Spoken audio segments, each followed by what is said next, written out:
Hello everyone, this is Dee Franco with Renovation Diva, and we're going to do our live today for questions and answers about real estate.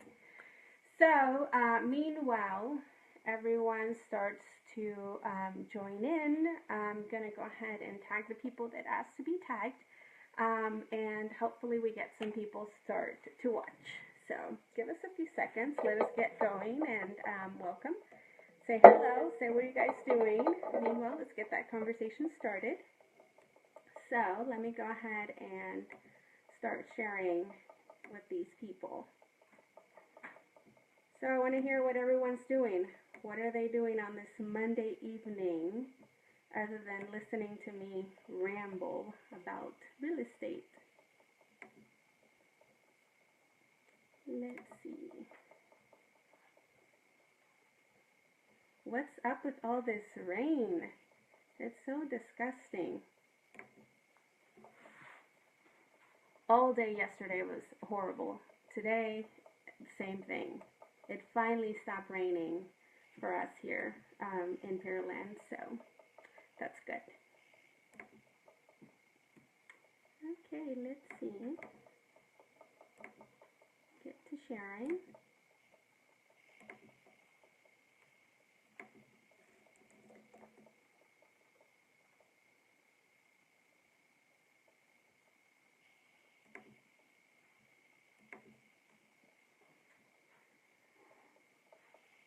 Do we have any questions yet? Nobody saying hello? Hello, everyone. Say hello.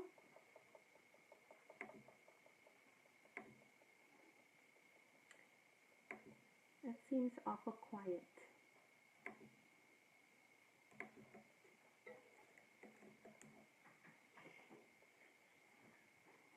You ready for the first question? Yes, I'm ready for the first question. Okay. It's from Manny Fernandez. So how do you know how much it would cost to rehab? And then it says, second part of that question, how do you find a ARV if one doesn't have access to MLS? How do you find an ARV if you don't have access to MLS? Okay, so there's a lot of people that can help you with finding your ARV. So, like if there's realtors that can help you, or you can start building those relationships with those realtors, and so they're able to help you get that ARV. So you don't necessarily have to have access to MLS, but it is very helpful. Sorry. Are you guys good? Yes? No? Yes. Okay. Sorry, guys. Okay. So there is help out there. I mean, there's a bunch of different ways where you can get probably not an exact ARV if you don't have any friends that are realtors, which you should be trying to befriend realtors if you are trying to pursue a real estate investing business or career. So realtors are your main bet. They're your friends. You should be able to get some ARV from them. But I mean, if you're just asking them for favors and not really giving anything in return, then really it's only a one-way street. They're not going to do it for that long if there's nothing that they're getting out of you. So you should do something in return if you're wanting them to give you ARVs. You can go to other sites. I know Real Acquisitions here in the Houston area is similar to the multiple listing service, which is MLS. So, and I believe, if I'm not incorrect, they pull their data from the MLS. So they're pretty accurate as far as that goes. So if you're not a realtor, you can purchase something like that. I don't know what their fees are. I'm not affiliated with them, but I know that you can get comps through them. So that's one way. Another way, I mean, I guess you could use Zillow, which I don't see any purpose of it, but for you to get some kind of feeling of what the neighborhood goes for and to start off, I mean, that is a tool you can use. I don't recommend you using that forever, and until you start building those relationships with those realtors, then of course you want to go ahead and use Zillow or buy a membership to some like service like Real Acquisitions here in the Houston area. I don't know about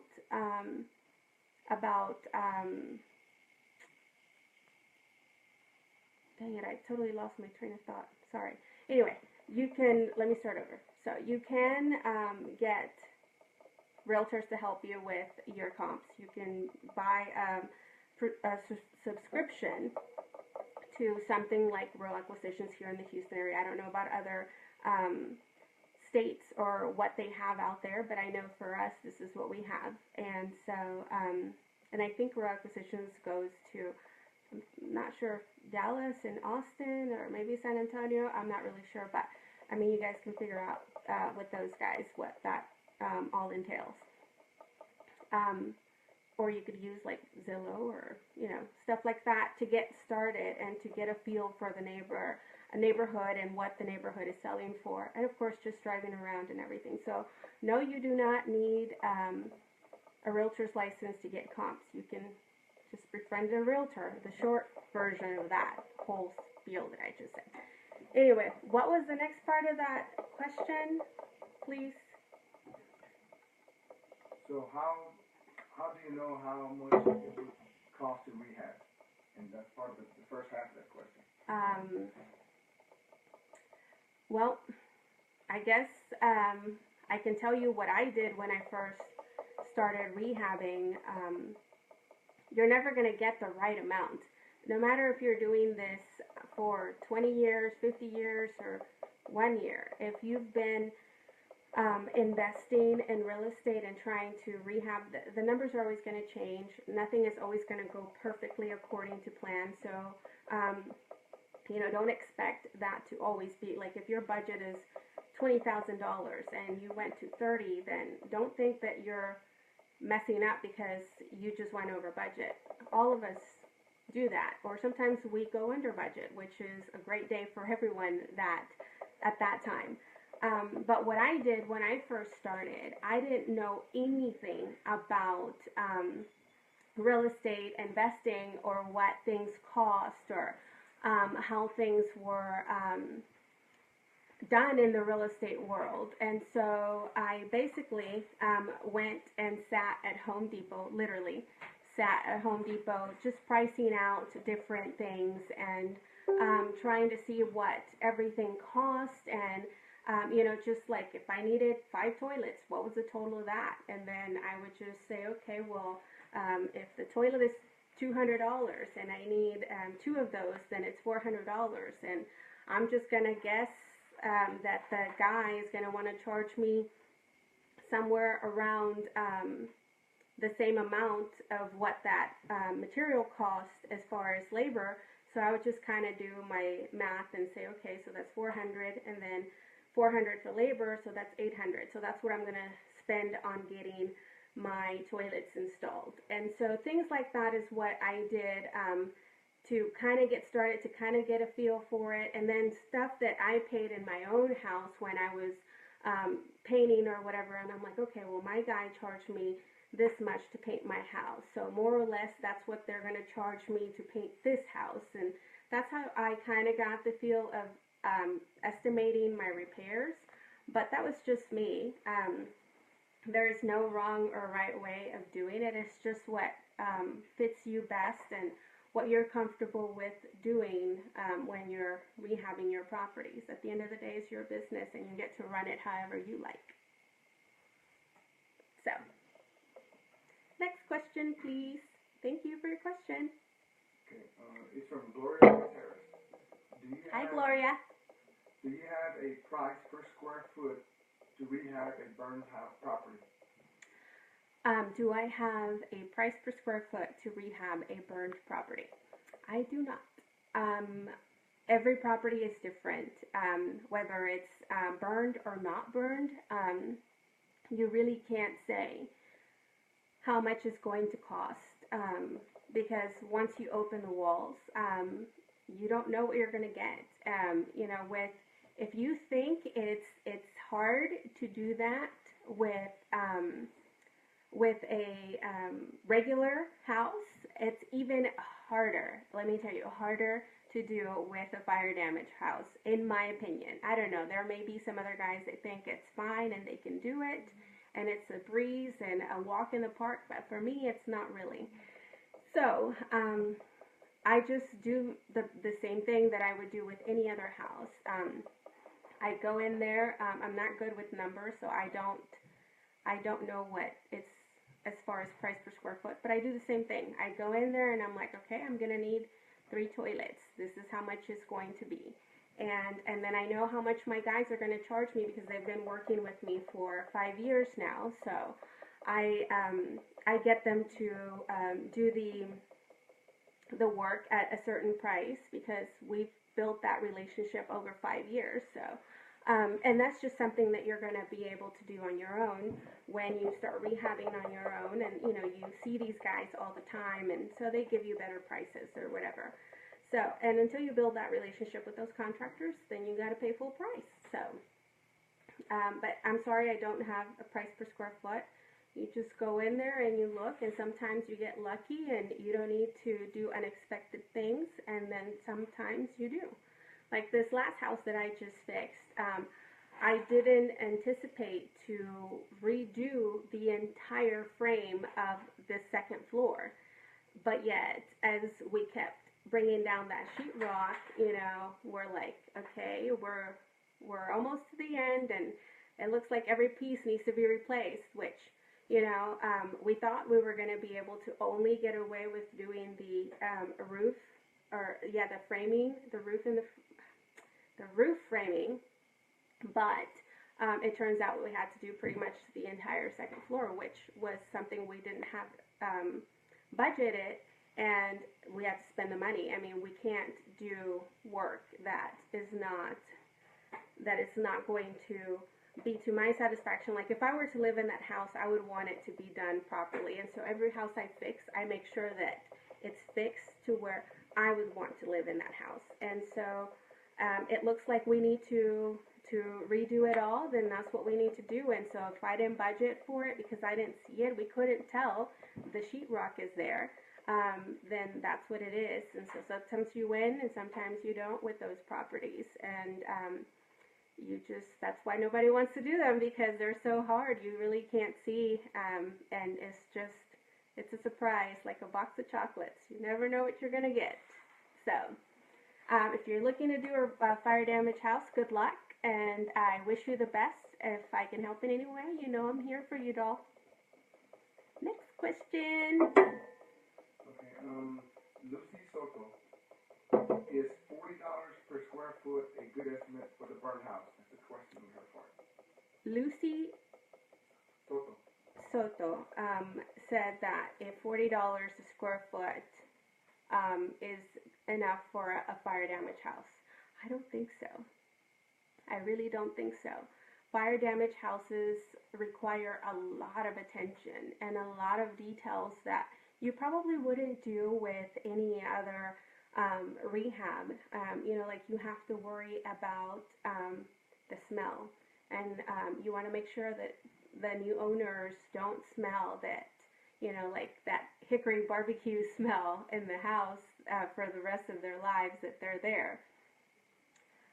You want to make sure that you check everywhere visible that there is no mold or mildew, or, you know, make sure that the insulation is nice and fresh. And so there's so many things that you have to check for those type of properties that I really don't think that that's enough. But again, I don't do price per square foot on repairs, so I'm not really sure. Sorry.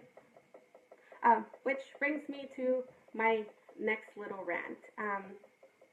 You know, I do this just because We get a lot of questions all the time. A lot of people message me. A lot of people want to call me and ask me questions. And so sometimes I don't have the time to answer everyone. And so we decided that it would be a great idea for me to do these live so I can answer all these people's questions at one time. And some of you guys have maybe the same question, so it'll be time saving to answer all of those questions at the same time so everyone can hear the same answer, and I can help more people with their real estate investing journey. So I don't know everything about real estate. I can only answer what I've been through and what I've done and what I've done to get where I am. So I'm sorry if I don't have all the answers, but I'm just human, and I don't think I will ever know the answer to every question, so sorry. I'll try my best, though. Okay. Ready for the next question? Yes. Okay. John Doria. John. Yes. How does one get into flipping houses? How does one get into flipping houses? Okay. John, you said? Yes. John, well, you just kind of have to jump in and do it. And if you want something, you got to go out and get it. What I can say is that when you are wanting to invest in real estate, you really, really do need to get coached. You need someone to teach you how to do it. You can't just figure it out on your own. It's not going to work. You're going to run into issues. You're going to run into things that are way past the level that you're in. And those things can cost you a lot of money. So the first thing I tell anyone is to get coached or have someone that can guide you or hold your hand, if you will, through your investing journey. If you have that someone, right behind you, shadowing you, as far as what to do and what not to do, you won't go wrong. Just make sure that that person that teaches you or that's coaching you or that's being your mentor is a person that has integrity and that is going to do the things right and is not going to steer you in the wrong direction, because there's a lot of people out there that claim they're gurus and that they know everything and that you can start real estate with no money, and I hate when they say that you can start with no money, because you need money to start a business. And so if you want to start a real estate career, by all means, come and join us. But you do need someone, or you need education. Educate yourself on how to invest properly, and you'll be fine. Thank you for your question, John. The next question is from Paul Lightfoot. Is a real estate license would be beneficial if someone has asked twice already? Okay, I think I answered that question already. Okay. A real estate license is not necessary to invest in real estate. It is very helpful to invest in real estate. You can work faster. You can definitely submit offers faster, but it's not necessary for, I think, almost 4 years. I invested in real estate, and I was successful at it without having my license. I recently got my license about a year ago, and I was fine without it. You just have to build those relationships. It's not necessary, but it does make things easier. So if you want and you can take the test and you're able to take that license on, then go ahead and do it. I mean, it's not going to stop you from doing anything. It's only going to help you. But not having it is not going to stop you either. So, thank you for your question. Okay. The next question is from Lauren Osman Olson. What % of your deals do you wholesale each year? That was a long question. It's what % of your deals / leads do you wholesale each year? What % of my deals? deals? Same thing. Okay, so what percentage do I wholesale? I don't really wholesale much these days. I tend to just rehab lately. Um, Wholesaling is great for when you are starting your investing career because that builds up your cash and your reserves, and so. But it's not as it doesn't bring you as much money as rehabbing does. And so when I first started real estate, I didn't have any money, so I had to get money from somewhere. So I did a lot of wholesales, and that built up my money because really a wholesaler doesn't really have any kind of risks. Our main objective as a wholesaler is to go out and look for those deals and then get them under contract and get somebody else to take the risk, as far as rehabbing it. So, and then we collect our fee for finding that deal for you, the rehabber. And so, that's pretty much it. You walk away and you go to the next one. And so, but because it's not as risky as rehabbing, it's not as profitable as rehabbing. And so when I first started, I did wholesaling. But now I do more rehabbing because the money that I'm getting from my rehabs, I'm investing in my buy and hold portfolio. So if I keep wholesaling, then it'll take me longer to do that. And I also want to start investing in commercial real estate because I want my buy and hold portfolio to go faster so I can retire faster. So I want to do more rehabbing. So therefore, I don't do a lot of wholesales. I don't know, maybe the last wholesale I did was about a year ago. I made 15 grand off of it. So, and then, like with the rehab, sometimes we make anywhere from 80 to 100 something thousand in profit. So I prefer rehab. So not a lot of wholesaling for me lately. Okay, you got a couple of hellos. Yep. Manny Fernandez says, hi, D. Hi, Manny. Bull Pike says, hey, D Money. Hi, Bo. How are you? Ricardo Ramirez says, hola, hola. Hello, Ricardo. Hola, hola to you too. Okay, there's a couple of thank yous. And Barrett Johnson. Barrett Johnson. If the numbers are good, is there a rehab job too bad to undertake? If the numbers are good, is it Barrett Johnson? Barrett Johnson. It's Barrett Johnson. Barrett Johnson. Okay, Barrett Johnson. If the numbers are good, there is no rehab that is passable. If the numbers are working and the numbers are good, go ahead and do the rehab. Make sure that the numbers are good. I mean, I've done rehabs that are almost 200,000 in repairs. And people go in there, and I swear to God, go look at some of the pictures we post, at our Renovation Diva page on Facebook.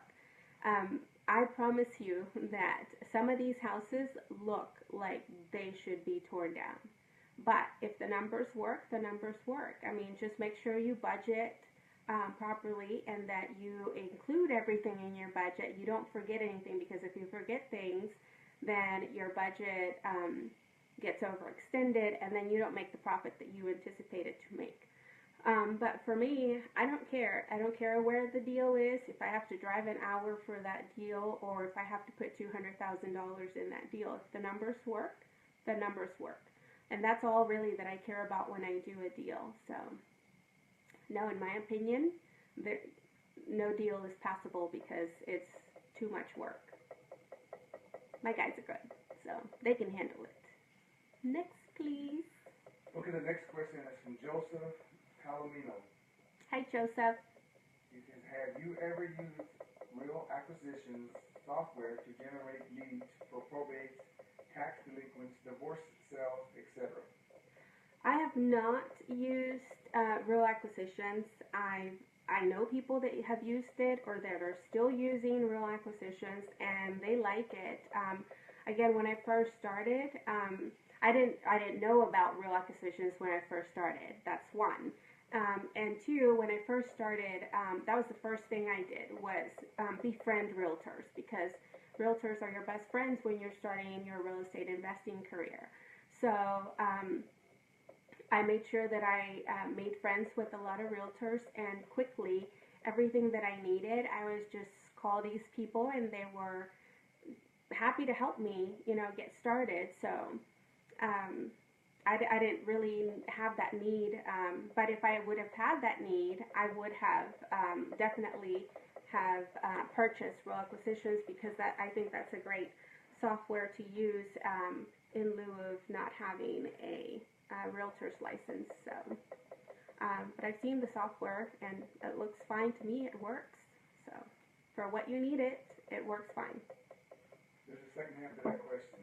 If not, what's a good source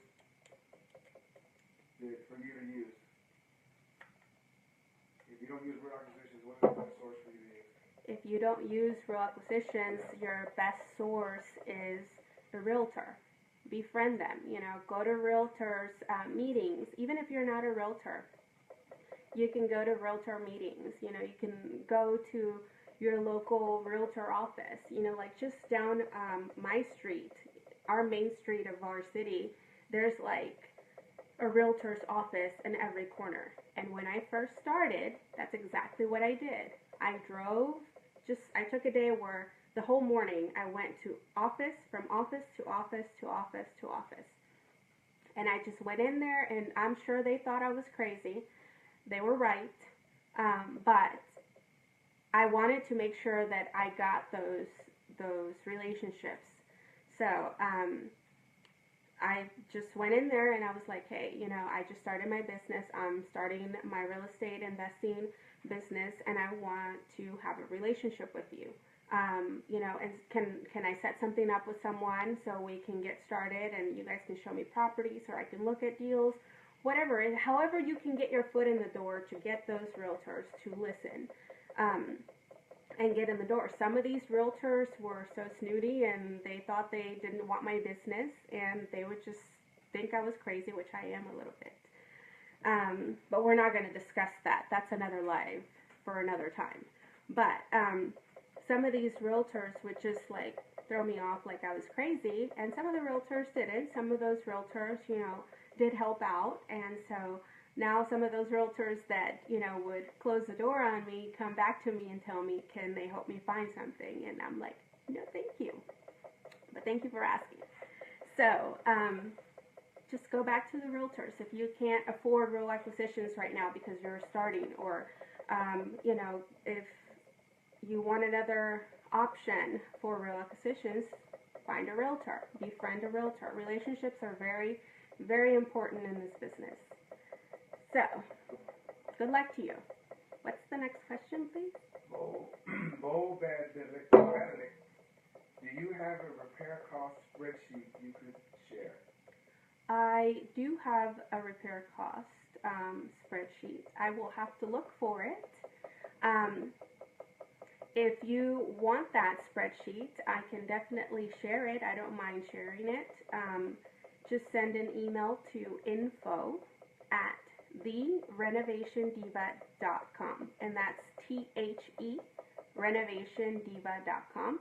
And definitely, whenever I find it, I haven't used it in forever. So if I do find it, we can definitely share it with you. It would be our pleasure to do so. Thank you, Bo. The next question is from Mike Horsley. Is wood damaged by smoke only still okay to keep? I can't answer your question, Bo. Is it Bo? No, it's Mike Horsley. Oh, Mike. I'm sorry. Mike, your question is wood that's damaged by smoke still usable? Well, I can't answer the question because I can't answer for the city. But what I can tell you is that we don't replace wood that is smoke damage. We replace wood that, and they call it crocodile skin, and that's just when it has the little cracks everywhere, and you could just kind of chip it off, and that's the wood you don't want to keep. And so if there's any wood, like in that whole beam or whatever, there's just this little section, like, I don't know, maybe a 2-inch or 3-inch section, even a half an inch of that piece of wood that has that crocodile skin, then I would suggest you just go ahead and replace it, because you don't want to have any issues with the city. We always replace it, but as far as just wood being full of smoke, if it's intact and it's sturdy and strong, it's just sturdy from the smoke, then no, we don't replace it. But you would have to talk to the city or the county that you are in for what their requirements are. I don't work for the city, so I don't know what their specifications are, but that's what I do.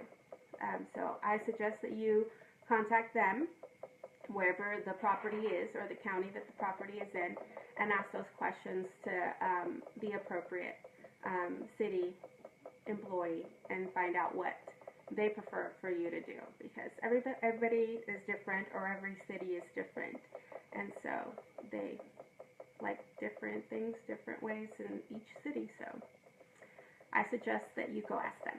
Thank you for your question, Mike, I believe. Are you ready? Bo asked another question. Bo Betternich. And would you invest in a vacant house if it has mold? Bo asked if I would invest in a house that has mold. Yes, I would, if the numbers are right. It's just about making sure you clean everything up, and making sure that all of the mold is gone, and I would definitely do that. So if you have a deal that has mold and you want to wholesale it to me, I would gladly buy it from you, Bo. So, ready for the next one. Okay, the next question is from Juan Monterial. Do you Juan. know any private or hard money lenders? Do I know any private or hard money lenders? Yes, I do. I know plenty. As far as private money lenders, I'm probably not going to share those, because they're my private money lenders, and I worked very, very hard to get those people. But as far as hard money lenders, for sure, I worked with Jet Lending. John and Eddie are great guys, and they're buddies of mine, and they do great work, and they're just so down to earth, and they run the business like it's a small family-owned business, and I like that. They run their business like I would, and they're just really approachable guys, and so I like those guys a lot, and that's who I would recommend you going to. And they're not going to let you get into trouble. They're going to watch your back, even though I don't need my back to be watched, even on my first deal that I did with them. But they thought they needed to watch my back, so I appreciate that. So anyway, I would recommend those guys, and hopefully you give them a call, and if you do, let them know that I sent you. Ready? Mm-hmm. Eric E. Wilson. He gave you the number. He wants you to call him, but he has a question as well. How to get money to buy and repair houses? Okay. What, Eric? Yes. Hi, Eric. Thank you for your phone number. And how do you get money to repair houses? What I did is I started wholesaling, and I built up my funds that way. And so I would get a property under contract and wholesale it for, I don't know, $5-10 grand, and I would get that money, and then I would do another deal. And so I would wholesale that deal and get the same $5-10 grand, 15 grand, whatever, for that deal. And then I would now have 10 grand or 15 grand, and so on. And every time I wholesaled another property, then I would have more money. And then I got to the point where I had somewhere around $70,000-80,000 when I did my first rehab, and so I had plenty of money to rehab it and do the paperwork and take care of all of that. So That's what I would suggest you do. Next question, please. The next question is from Noslin Ajiv. How many courses did you buy from Fortune Builders? Okay, I'm not sure how to say their name, but I mean either. how many courses did I buy from Fortune Builders? I only bought one course, and so that's pretty much it. I guess that's the answer. Nice. How many courses did you buy from Fortune Builders? Yeah. How many courses? And I just said one. So that's all I bought. Okay. That's all I needed. Next question, please. Okay, Manny Fernandez. Have you thought about doing new micro-style apartments? Have I thought about doing new micro-style apartments? No, I guess not, because I don't even know what that is. But that sounds interesting, so I will research what that is and let you know next time. Thank you, Manny. Okay, and just another part of the question they asked is, where do you see your business going and getting involved in? Manny? Yes. Where do I see my business going and getting involved in? I would like to see my business grow to the point where I don't have to do anything. You know, I would like to see it grow to where we're always getting money in from our buy and holds, that we don't have to lift a finger. Like really, the money is coming in, and we're close to the point, but you know, I'd like to make sure that we're fully there. And so my goal is to not have to lift a finger, not have to do anything. When I get up in the morning, I have money coming in into my checking account without me lifting a finger. That's where I want to be. And so to get there, what I'm looking to do is, you know, using my rehab money to buy my buy and holds, and then perhaps start dipping into commercial real estate to speed up that process of the buy and holds a little bit faster, so I can reach that point where my buy and holds are maintaining my lifestyle. So that's pretty much what I'm looking to do. Thank you for your question. Okay, Barrett Johnson said thank you. You're welcome, Barrett. Eric E. Wilson, how you calculate which home to buy? Eric, I calculate which home to buy by the numbers. What I do is I get the property. Let's say, for instance, someone brings the property and say, hey, Dee, I have 123 Main Street, and this is what I'm looking to sell it for. So normally what I ask, these are questions I ask, is first, do you have it under contract? And then I ask, do you have any pictures? And I ask for the address, obviously, because, you know, I need to know how to do my due diligence. And so that's pretty much, I guess, all that I need. Then I go to my computer and I analyze the deal. I look at the neighborhood. I see what the neighborhood is selling for. And then I look at the pictures that they sent and, you know, do a more or less guess of what it would take to repair this house. And calculate my numbers there and use the regular formula, the 70 LTV, and pretty much that's it. So if a house is, the ARV is 100,000 and I have 20,000 in repairs, then I need to buy this house at 50,000 because 50 plus a 20 is 70, and so the rest is for holding costs and then your realtor fees and your profit. So that's usually what or how I do my calculations to do a deal, and then if the deal makes sense on paper, you know, in my office, and everything looks good, then I actually take the drive to go look at that deal and you know, see if it becomes something, and then if my numbers were right, to calculate what I saw in the pictures and make sure that what I saw in the pictures is actually what I need to repair, or if I need to add, or maybe it's not as bad, or maybe it's way worse than what the picture showed. And so I calculate my repair budget on site, and then that's when I make my offer. So that's how I run my business, and so far it's worked well. So I don't think I'm gonna change it anytime soon. You ready? Mhm. Nicole Ye. For Nicole. a new rehab investor, how do you ask for money with little experience? Okay, for a new investor, how do you ask for money if you don't have experience? You fake it until you make it. That's what I did. When I first started investing in real estate, nobody wanted to lend me money. One, because I had no experience. Two, because I'm a girl. And girls doing renovations in this business, it's not very common. So, because I guess they think you're a girl, you don't know how to do this, and they're probably right. We don't know. I didn't know. But I know that I can follow through on something that I say I'm going to do.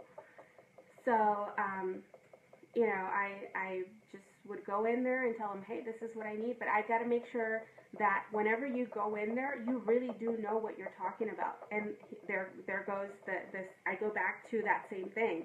You need to have someone behind you. You need someone to show you and tell you how to do this. So you need to have a mentor. You need to have a coach. You need to have something or someone to tell you how to do this. So when you go ask for money, don't just say, hey, I got this deal, and do you want to lend me the money? I know you got money or something. No, you don't go over there like that. You know, you say, hey, look, this is the deal I have. Here's my spreadsheet. Go to Home Depot and guesstimate how much it's going to cost you on everything. Look, this is what I did. Here are the SKU numbers of what I'm going to use on that property. This is what it costs. This is what I'm going to spend. This is what I plan to pay for the property. This is what I plan to sell the property for. This is how I'm going to do it. This is the material I'm going to use. You know, so many things that you can provide that lender to give them security. And of course, always be transparent. Don't lie. Don't tell them something that you don't know, or overextend yourself, or really make fake promises. Don't do any of those things. What you promise, you deliver. So, you know, that's really what I did. And if you go to those guys with Jet Lending, definitely, if you're in the Houston area, of course. I don't know if they lend money in other states. I honestly don't know, but I know here in the Houston area, definitely those guys will help you. And if you go with those guys and you tell them, hey, this is what I'm going to buy this house at. This is what I'm going to do to it. Here's a rendering of what it's going to look like. Or here's the budget, and here's the ARV. You provide everything for them. They're not going to tell you no, because they see that you're serious and that you're a go-getter and that you're going to hustle to get this deal to work. So you don't need money, but you definitely have to have a good deal for people to lend money. I would lend on a deal that makes sense. You know, if it doesn't make sense to me, the numbers don't make sense, which I have people come up to me and tell me, hey, like, can you lend on this deal? The deal only needs $20,000 in repairs, but yet the house is burned. And it's pretty much burned to the ground. Really? You need $20,000 to fix this house? Like, seriously, come on. But some of these deals, that's the way they come. And, you know, you get deals in emails all the time. Like, it only needs $5,000 in repairs. Then the house only needs paint. And I am looking at the pictures, and the house needs more than paint. So, you know, just be honest about what you're doing and what you know and don't know. Don't lie about it. But definitely show what you can bring to the table. And those guys will lend money if the deal makes sense, just like anybody else would. Yes, I'm ready for the next one. Eddie Borrego Jr. Hi, Eddie. How does someone start the business with little or no money? I think I answered that already. Okay, so Eddie, again, with little to no money, my advice to you is to start wholesaling. That's going to be your quickest way of getting in funds to start rehabbing. So get to wholesaling, mister. Stephanie Rojas says hello. Hi, Stephanie. I'm sending you people. So yeah, those people that are wanting loans, hard money loans, call Stephanie. Stephanie Rojas can definitely help you. So if she commented on the feed, so you can definitely find her there and connect with her, and she can get you started. So. Okay, JC and this is Min Pro General Contractor. They gave you a number. Okay, thank you for your contact.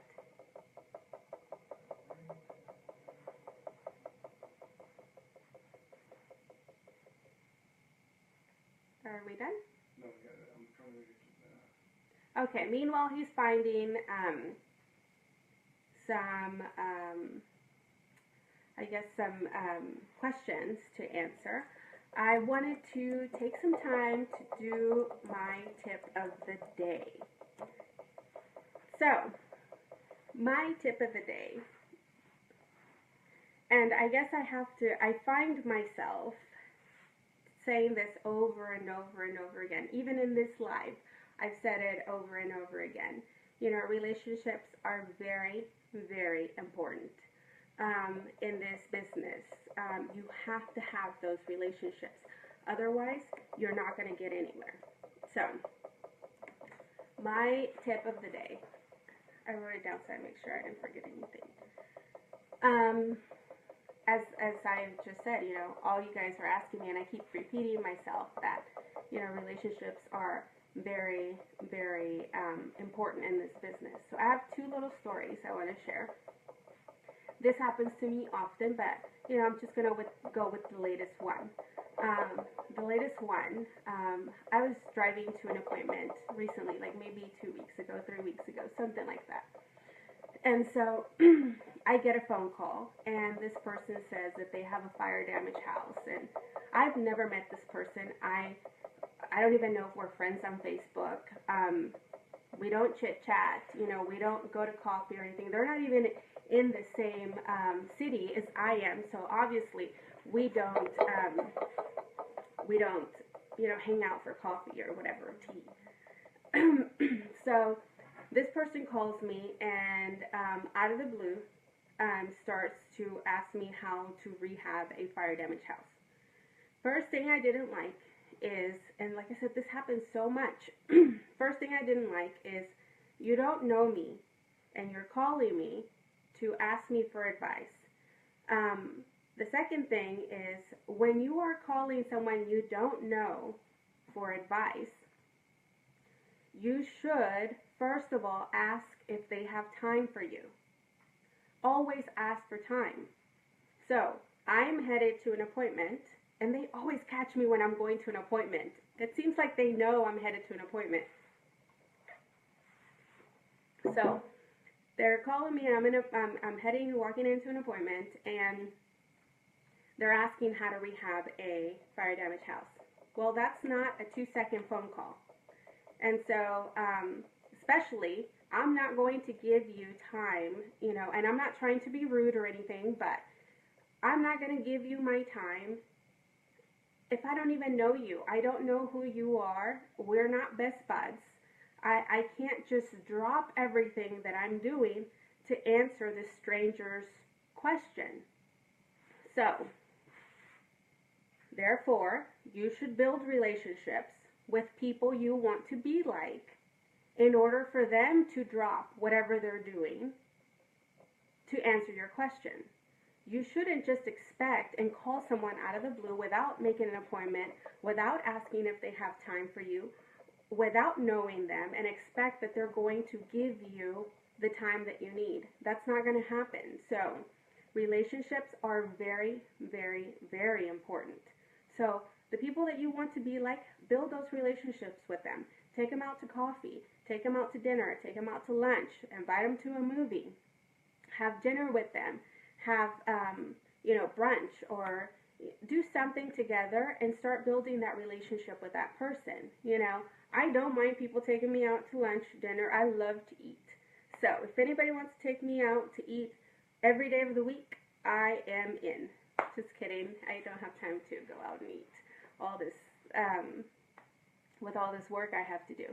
But, if you guys want to build a relationship with people, find the time and call them up and say, without wanting anything in return, just call them up and say, hey, let me take you out to dinner. We don't have to talk about real estate. Let's just talk about normal stuff.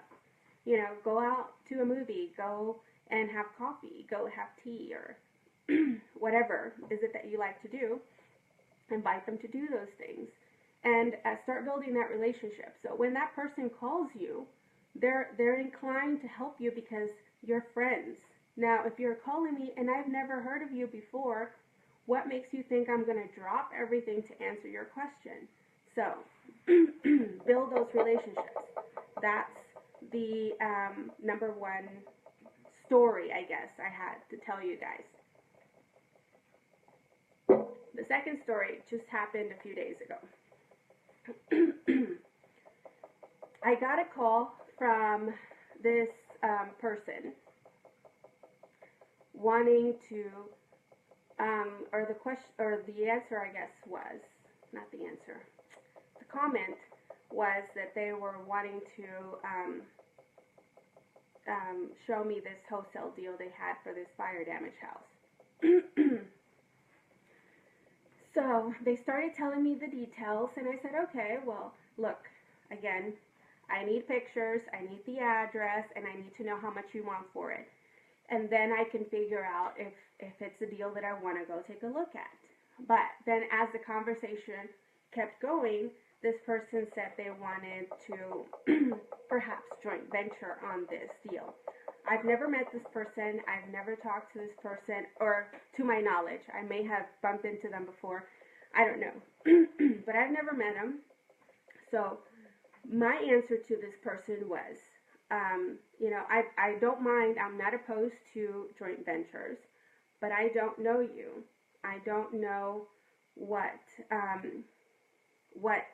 you are, or not what you are. Like, what are you doing, or what your business model is, or what are your systems? So many things, so many questions that I'm not going to sit there and invest thousands and thousands of dollars with a person I don't know.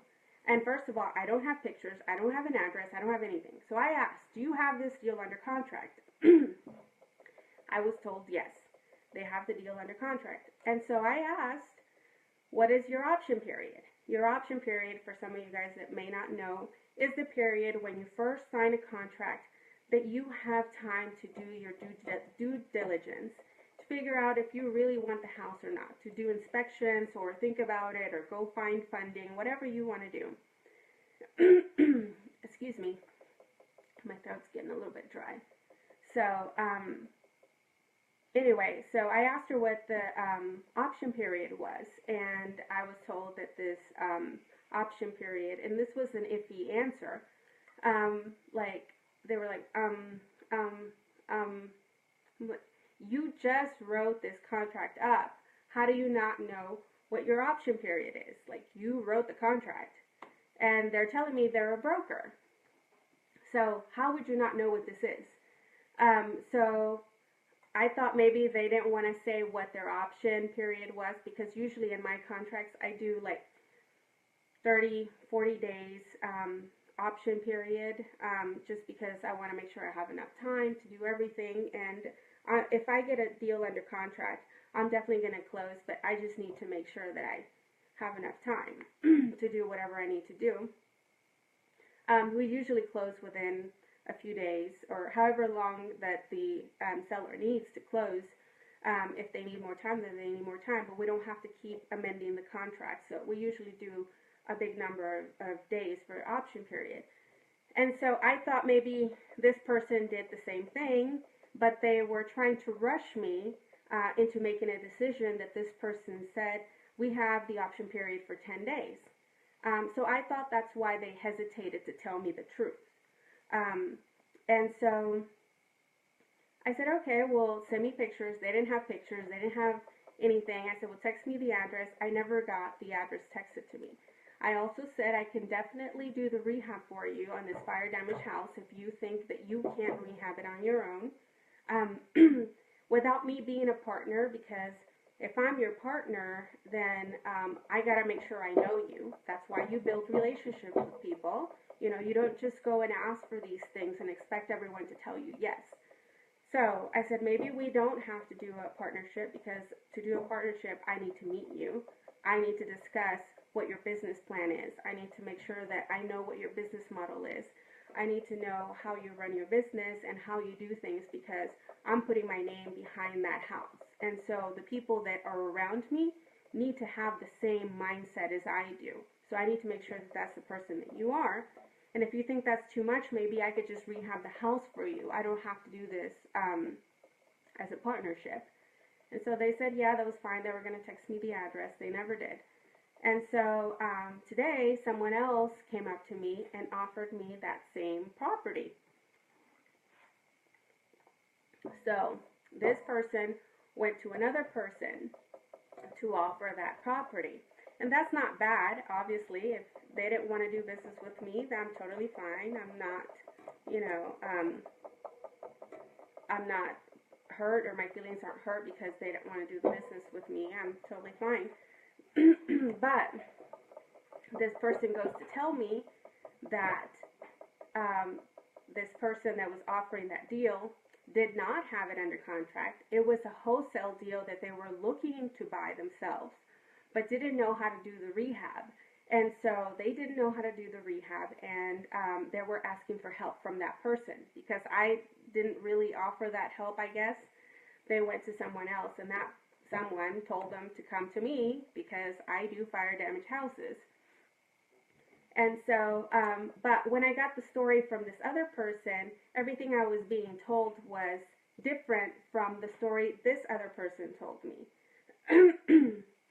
So, I guess to make it a long story short, in this business, it's a big community. You know, the real estate investing community is a big community, but at the same time, it's a very small community.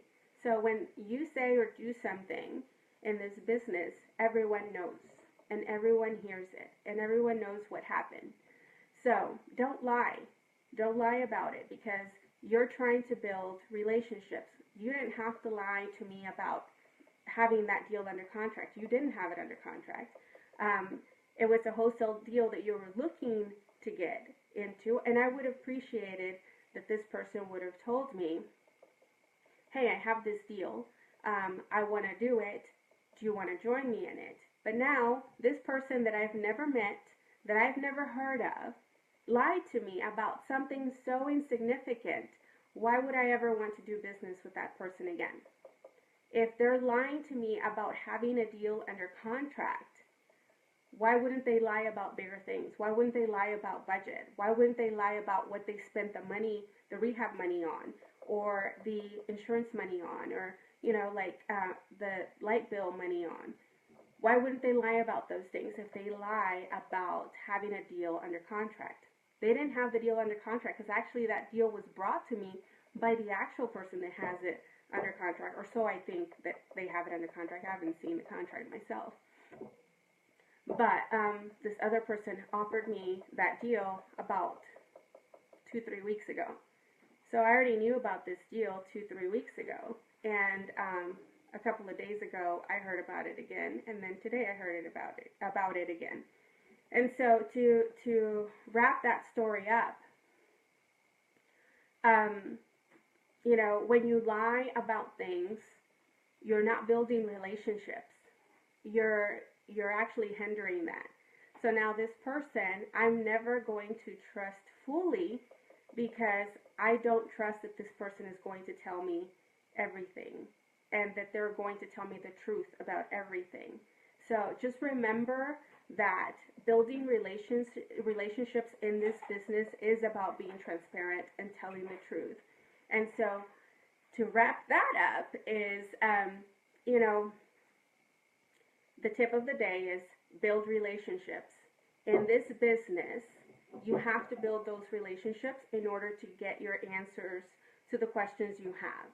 And to be friends with those people that you want to be with, you have to build that relationship. You just can't call that person that you've never met, you never talked to before, you've never said hello, you never called to say, how's your day going, and then just expect them to give you 2-3 hours of their day so they can answer the questions that you have about your business, not my business. You're wanting me to answer the questions that you have about your business on my time and move my stuff aside to answer your questions. Well, that's not fair, or that's not polite, in my opinion. So, you know, that's why I dedicate time for you guys, and I do this live to donate my time to those people that want to ask questions and want to do this business, and then we don't have the time to talk one-on-one or whatever. I don't mind doing that. But when you guys are calling me in the middle of the day or in the middle of the night, people call me at 2 or 3 in the morning and ask me questions about what to do with their rehabs. Like, who does that? But some people do. So build those relationships. If you want me to answer at 3 o'clock in the morning your real estate question, buy me lunch. I'm just kidding. I'm not going to answer at 3 o'clock in the morning. So just FYI. If you call, just know you're going to get blocked. And, you know, just don't lie in this business. Don't pretend to be someone that you're not, and don't say that you have things when you don't have things. Because then that hinders your building that relationship with that person. So that's my tip of the day. Relationships are very important in this business, so cherish them and make sure that you give them the importance that they deserve. Anyway, ranting on, let's move on to the next question. Okay. Well, this is more of a comment. Barrett Johnson said he just completed his formal education and has his first house on the contract, and he plans to wholesale it and make a good profit out of it. Well, congratulations, Mr. Barrett Johnson. That's so nice. It's always so much fun when you get your first deal under contract. So make sure that whenever you sell that property, you go out and celebrate because you deserve it. And send me something if you want. Okay. Next question. Chris Quintero. Do you do joint ventures? Chris, I do. That sounds so funny. I do joint venture with people. But before I joint venture with these people, I want to make sure I know who I am joint venturing with. I want to make sure that this person is professional, that this person is going to follow through, this person has a good business model, that they're going to be responsible and they're going to be a hustler. And sometimes, you know, we give our 100%, and our 100% doesn't equal someone else's 100%. So we have to make sure that we're compatible, that we're always like, my 100% is equal to your 100%. Because sometimes, you know, we're thinking that we're going at, you know, 100 miles an hour, but according to the person next to us, we're going at 60 or 70, or vice versa. And so you got to find those people that you're compatible with, as far as that you guys see the same way, you have the same business plan or the same ideas, you know, that minds are the same in order to work properly. So I definitely am open to joint venturing with anyone. I just got to make sure that that person that I'm doing it with is going to be like me. So if you want, we can definitely discuss it, and we can see if we're compatible to work together. Ready for the next question? Mm-hmm. Okay, Mike Horsby. For fire damaged houses, do you use general contractors or do you use special ones? For my fire damaged houses, I just use the crew that I have. Everyone that I have, you know, they just do the job, and we work like any other house. we just take a little bit more care of fire damaged houses than we would other houses, and I just tell them what I want done, and they do it. That's pretty much it. I have a great crew. I love those guys. They work really, really hard, and so, yeah, we don't have a special crew that specializes in fire damage. We're all just regular people. Rohan put her jet engine information and phone number on there. Okay. Leo Ageti, when you have investors, private money, that are still not sure to fund you because you have no idea how fast wholesale deals work, just explain a little, if you would. I didn't understand the question. When you have investors or private money that are still not sure to fund you because they have no idea how fast wholesale deals work, just explain a little, if you would. It's a little confusing, but. What was his name? Leo. Leo. I don't understand the question, Leo. Maybe you could you rephrase it? I'm going to try to answer it because you're saying, how can you explain to your lenders how fast a wholesale deal works? Well, for wholesaling, you don't need lenders. So that's why I'm confused about your question. You need lenders for rehabbing. But when you have a deal that you're going to wholesale, you don't need lenders. The rehabber is the one that gets those. I'm not sure if I'm answering that correctly. But if you want to rephrase your question, I would love for you to do so if I didn't answer it. Thank you for your question. Okay, got a couple of thank yous. And Janet Quintero, hello, have you done any owner finance deals? If so, how do you go about it? I have done owner finance deals. I am not sure if you are asking if I've bought houses that the seller has owner financed to me, or if I've sold houses that I've owner financed, which I've done both. So I can answer a little bit of both. What was the question again? Okay, so it's from Janet. It says, have you done any owner finance deals? Yes. If so, how did you go about it? How did I go about it? Well, I just asked, if they wanted to sell me the house, with them financing it, and it's a very special opportunity. Some people sometimes miss that opportunity, where, if you're not getting that 70 LTV, or the deal doesn't make sense as a buy and hold, sometimes they just kind of walk away from the deal. But for me, sometimes what I've done is, some of these deals where they don't really make sense, I ask for them to finance it, which gives me a little bit more room to offer a little bit more money because they are financing it, and I don't have to bring any money to the table. If I do need to bring money to the table, it's very little. So they finance for me. I have 5 houses right now that are owner finance, and so I just really just ask and make sure that the deal makes sense and it works for both them and myself. And it usually works out that way. Not every deal that I've asked to do owner finance have they done it for me.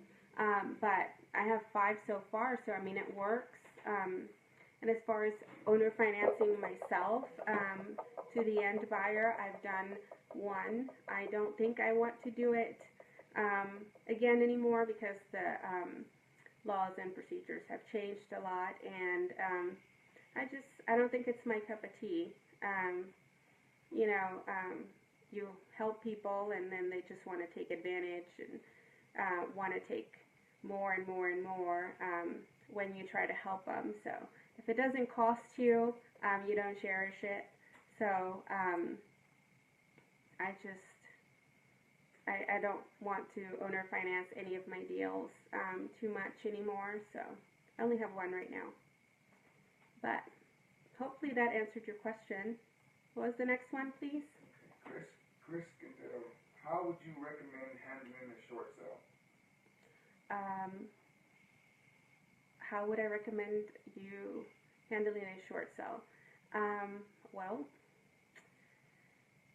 it's just like any other deal. You really have to deal more with the lender, and so provide all the paperwork that they're asking you to provide, and that's pretty much it. You just follow their instructions and do everything that they're asking you to do in order to get that short sale to follow through, and that's pretty much it. I mean, if you're representing the buyer, or you are the buyer, then you want to make sure you're ready and willing and able to do anything and jump through any hoop that they want you to do. And if you're representing the seller, then it's really pushing paperwork.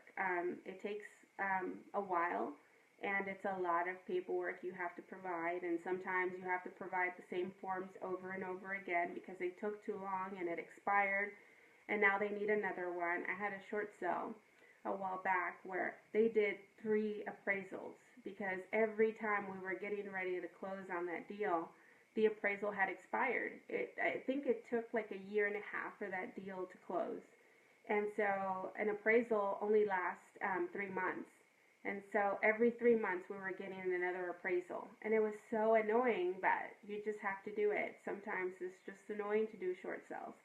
But hey, we made, once we got that property closed, I think we made like $60,000 or $70,000 profit on that deal. So it worked out fine for me.